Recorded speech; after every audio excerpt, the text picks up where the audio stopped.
मंडळी नमस्कार.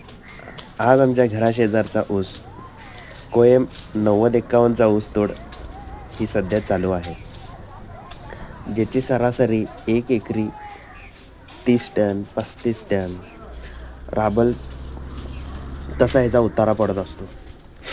जितकी आपण ह्याची मेहनत घेऊ, जमिनीची मशागत करू, तसा याचा उतारा पडत असतो. ही तोड आमची सध्या 1 महिन्यापासून चालू आहे. MP ची ही तोड आहे, जी इथं ऊस तोडायला आमच्या गावात आलेली आहे.